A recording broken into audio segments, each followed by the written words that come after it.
Bom dia, paz do Senhor. Estamos novamente para gravar um vídeo e hoje é o número 123 e falaremos sobre tentação. A nossa vida espiritual, como precisamos cuidar para não cairmos em tentação. Continuaremos na paz do Senhor. Essa lição sobre tentação nos ajudará muito a ficarmos firmes no propósito de Deus para a nossa vida. Ao homem é ordenado glorificar a Deus, crescer na graça e no conhecimento de Cristo e obedecer. Nunca, porém, desobedecer tentando a Deus. Deuteronômio 6:16. Não tentareis o Senhor vosso Deus como o tentastes em Massá. Houve uma época, na época de Moisés, em que as pessoas fizeram as coisas erradas e Deus não gostou nada disso. O nascimento de Cristo é tão importante por livrar o homem da escravidão do pecado. O homem natural, sem a ajuda de Deus, não consegue viver livre, mas pela capacitação do Espírito Santo somos imunes do ataque de Satanás. Mateus 1:28. E dará à luz um filho e chamarás o seu nome Jesus, porque ele salvará o seu povo dos seus pecados. Então, glória a Deus que temos esse livramento que Deus nos concedeu através do seu Filho Jesus Cristo, de sermos capacitados pelo Espírito Santo que por nós milita nas regiões celestiais para vencermos as tentações. O nome de Jesus é muito poderoso. E quando nós vemos que o tentador está se aproximando, devemos clamar pelo nome do Senhor Todo-Poderoso.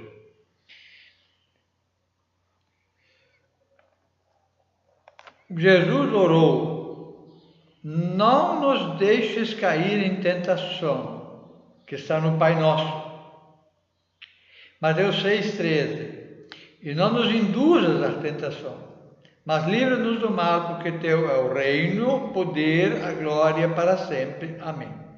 A Deus nós devemos deixar reinar em nossa vida. Então o tentador não tem oportunidade para nos tentar. E Deus nos livrará.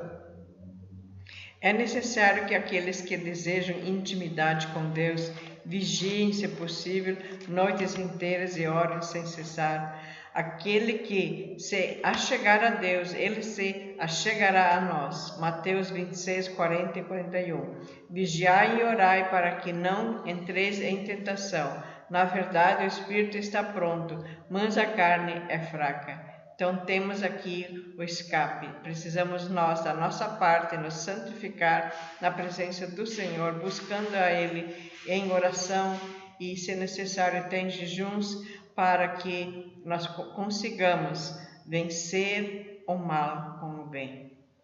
Viver em oração, andar na presença de Deus, nos livra da tentação. Enquanto o homem de Deus se propõe a jejuar e vigiar, Satanás não descansa, procurando de alguma maneira desanimar, atrapalhar e desviar a atenção do objetivo de se santificar. Lucas 4:2. E 40 dias foi tentado pelo diabo, e naqueles dias não comeu coisa alguma, e, terminados eles, teve fome. Importante, amados, orar em jejum. Levantar, dedicar um tempo para a leitura bíblica e oração, antes de tomar o desjejum. Isto nos levará a vitórias espirituais permanentes. Para não sermos escravos do pecado, é necessário desistir de ser dono da nossa vida e entregá-la a Jesus, deixando-a na mão de Deus, para que administre e use. João 8:34. Respondeu-lhes Jesus: em verdade vos digo que todo aquele que comete pecado é escravo, quer dizer, servo do pecado.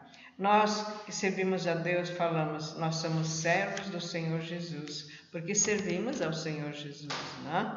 E aquele que serve a Satanás é servo de Satanás, porque ele serve a Satanás com todos os tipos de pecado. Então, quer ser servo de Satanás ou de Jesus? Eu faço votos e minha oração é que tu queiras ser servo do Senhor Jesus, liberto do pecado e longe das tentações, porque não virá sobre nós tentação que não fosse humana, diz a palavra de Deus. Então nós temos que lembrar isso, que Jesus dá juntamente com as tentações o escape. É importante aqui entendermos uma coisa que a maioria não está entendendo. Aceitar Jesus significa aceitá-lo no comando da nossa vida. Ele quer dirigir passo a passo a nossa vida. Ele quer usar o nosso tempo. Ele quer que nós andemos como ele andou, de casa em casa, treinando discipuladores. E se nós não fizermos o que ele fez, nós ainda não aceitamos Jesus para nos salvar, porque ele nos salvará guiando passo a passo todos os dias.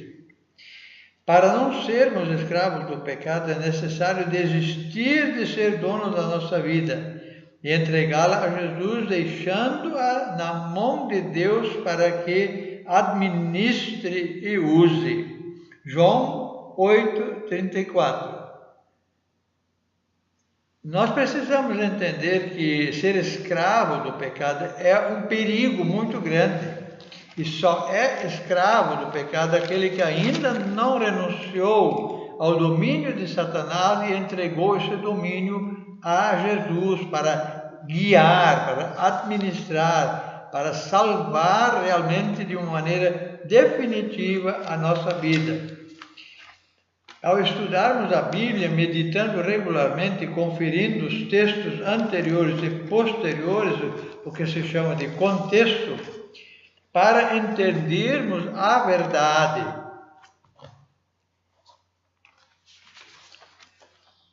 Revelada por Deus, conheceremos a verdade e a verdade nos livrará de todo engano e escravidão do pecado. 1 Coríntios 10:13. Não veio sobre vós tentação humana senão humana, mas fiel é Deus para não nos deixar tentar acima do que podeis. Antes, com a tentação, dará também o escape, para que a possais suportar. Amados, quando nós procuramos a presença de Deus para administrar nossa vida, Ele está presente administrando. Então, o tentador vem, mas a presença de Deus inibe ele de conseguir tentar. Ele até vem para tentar, mas ele não conseguirá, porque estará vendo a luz, a claridade, o brilho, o esplendor de Deus em nossa vida. Assim como resplandeceu o rosto de Moisés quando desceu da montanha. O texto abaixo tem muito a ver com tentação. Normalmente, viúva se envolve e comete pecado que a impede de ter uma vida santa e consagrada. Quando idosa, quer a ajuda da igreja e isto lhe será negado. Santifique-se hoje, amanhã pode ser muito tarde. 1 Timóteo 5, 9 e 10. Nunca seja inscrita viúva com menos de 60 anos e só a que tenha sido mulher de um só marido, tendo testemunho de boas obras, se criou os filhos, se exercitou a hospitalidade, se lavou os pés aos santos, se socorreu os aflitos, se praticou toda a boa obra.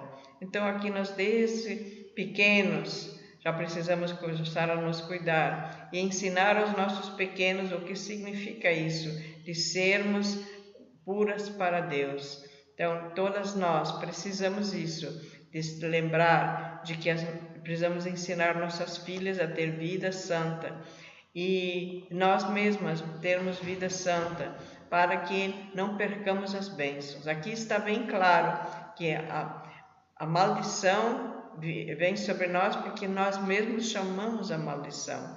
Então nós precisamos cuidar isso, de praticarmos o que é bom e o reto sempre na vida, para que no futuro não colhamos aquilo que nós não desejaríamos colher. Amém. Amados, cada um de nós sabe. Nós temos uma consciência que nos acusa ou nos defende. E se nós ouvirmos a nossa consciência, nós não nos deixaremos tentar. Amados, é importante compreender isso, que quando nós vamos ensinar a Bíblia a alguém, não são aquelas palavras bonitas da Bíblia, mas sim o viver aquilo que a palavra de Deus ensina. O ensino bíblico é para ajuntar tesouros no céu. Ou os que fazem o que a Bíblia ensina, ajuntam tesouros no céu. Os que ajuntam tesouros aqui na terra são vítimas dos bens materiais e sucumbem no pecado. 1 Timóteo 6, 9 e 10. Mas os que querem ser ricos caem em tentação e em laço e em muitas concupiscências loucas e nocivas que submergem os homens na perdição e ruína. Amados, é muito sério isso. Quando a pessoa tem bens materiais, ele até pode ler a Bíblia, mas a mente está naquelas coisas materiais. Ele está pensando, tomara que termine logo esse estudo para eu poder juntar mais tesouros. Eu preciso trabalhar para juntar mais tesouros. E quando a pessoa está totalmente ligada a Deus, ele não pensa nas materiais. Ele não cuida das coisas materiais. Ele não se preocupa com as coisas materiais. Mas ele se preocupa sim a edificar vidas para a salvação. E isso sim é ajuntar tesouros no céu. Enquanto no deserto Israel endureceu o coração contra Deus e recebeu a punição, não pôde entrar na terra prometida.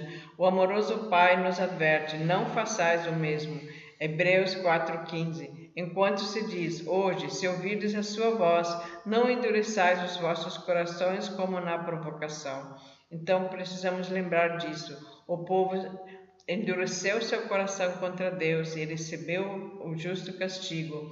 De Gênesis e Apocalipse podemos ver isso, de que Deus não leva em conta o nosso tempo de ignorância, mas depois que conhecemos a Deus, Ele nos pune. Por isso que nem aconteceu com o povo de Israel. Eles conheciam a Deus, eles sabiam a verdade, era só obedecer. Não obedeceram, endureceram seus corações e levaram o castigo. Castigo é consequência. Bênçãos também são consequências. Deus, o Pai de Jesus Cristo, é santo. E jamais um santo pode tentar outras pessoas. Nem pode um santo homem de Deus cair quando é tentado, pois sua vida é de comunhão com o Senhor Jesus. Tiago 1,13. Ninguém sendo tentado diga: de Deus sou tentado, porque Deus não pode ser tentado pelo mal e a ninguém tenta. O homem que se santifica conhece a diferença entre direcionamento divino ou uma tentação satânica. Basta alguém chegar perto de nós e nós veremos a diferença, nós sentiremos a diferença, nós ouviremos palavras que conduzem ou para mais perto de Deus ou para mais longe de Deus. Quando alguém, por exemplo, diz que o Velho Testamento não vale mais, só o Novo, ele apenas está dizendo uma coisa contrária ao que a Bíblia diz. Então você já sabe, essa não é uma pessoa que tem um novo nascimento, porque nós não conseguiremos entender o Novo Testamento sem conhecer bem o Velho. Não entenderemos o Velho Testamento se não conhecermos bem o Novo. Portanto, queridos, é muito fácil saber se você está perto de um tentador ou está com Deus falando da verdade eterna. Meus amados, essa lição sobre a tentação, nós a apresentamos aqui no vídeo 123 para que você cuide muito com quem anda. Se você anda com uma pessoa que não fala a verdade, que está falando coisas contrárias à Bíblia, você está diante de um tentador guiado, usado e dirigido por Satanás. Afaste-se dele. Cuida com quem andas. E a minha oração é essa. Que Deus te ensine, que Deus te mostre com quem está andando, para que tenhas ousadia em dizer: eu quero andar com Jesus. Amém. E serás vitorioso para a glória de Deus Pai. Amém.